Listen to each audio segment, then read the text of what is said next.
Fish in a Tree by Lynda Mullaly Hunt. Chapter 1.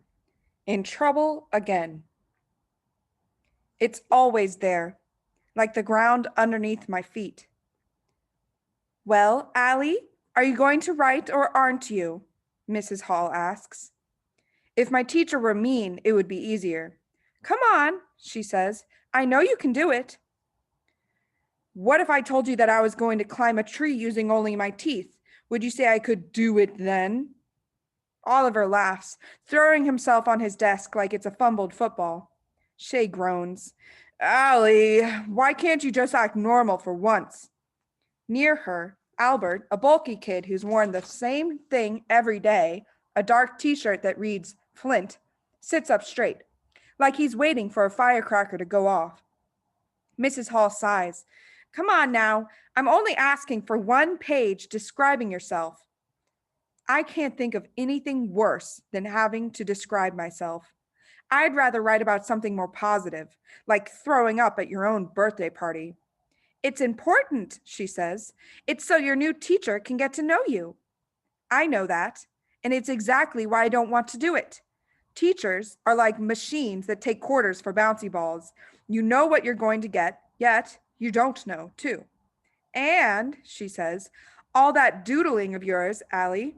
If you weren't drawing all the time, your work might be done. Please put it away. Embarrassed, I slide my drawings underneath my blank writing assignment. I've been drawing pictures of myself being shot out of a cannon. It would be easier than school, less painful. Come on, she says, moving my lined paper towards me. Just do your best. 7 schools in 7 years, and they're all the same. Whenever I do my best, they tell me I don't try hard enough. Too messy, careless spelling, annoyed that the same word is spelled different ways on the same page. And the headaches. I always get headaches from looking at the brightness of dark letters on white pages for too long. Mrs. Hall clears her throat. The rest of the class is getting tired of me again. Chairs slide, loud sighs. Maybe they think I can't hear their words. Freak, dumb, loser. I wish she'd just go hang by Albert, the walking Google page, who'd get a better grade than me if he just blew his nose into the paper. The back of my neck heats up. I don't get it.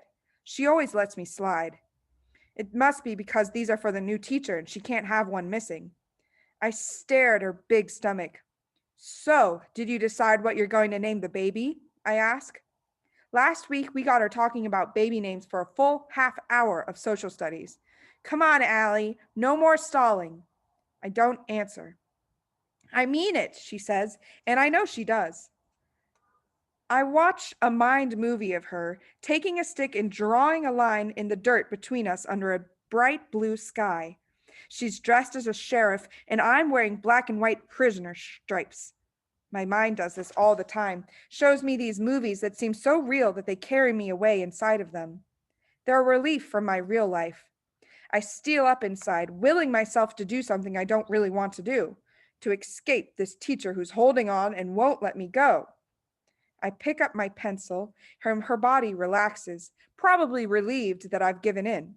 But instead, knowing she loves clean desks and things just so, I grab my pencil with a hard fist and scribble all over my desk. Allie! She steps forward quick. Why would you do that? The circular scribbles are big on top and small on the bottom. It looks like a tornado, and I wonder if I meant to draw a picture of my insides. I look back up at her. It was there when I sat down. The laughter starts, but they're not laughing because they think I'm funny. I can tell that you're upset, Allie, Miss Hall says. I'm not hiding that as well as I need to. She's a freak, Shay says in one of those loud whispers that everyone is meant to hear. Oliver is drumming on his desk now.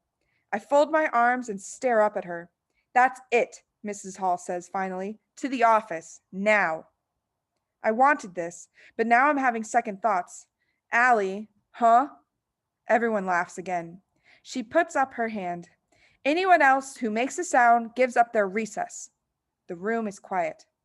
Allie, I said to the office. I can't go see our principal, Mrs. Silver, again. I go to the office so much I wonder when they'll hang up a banner that says, Welcome, Allie Nickerson. I'm sorry, I say, actually meaning it. I'll do it, I promise. She sighs. Okay, Allie, but if that pencil stops moving, you're going. She moves me to the reading table next to a Thanksgiving bulletin board about being grateful. Meanwhile, she sprays my desk with cleaner, glancing at me like she'd like to spray me with a cleaner.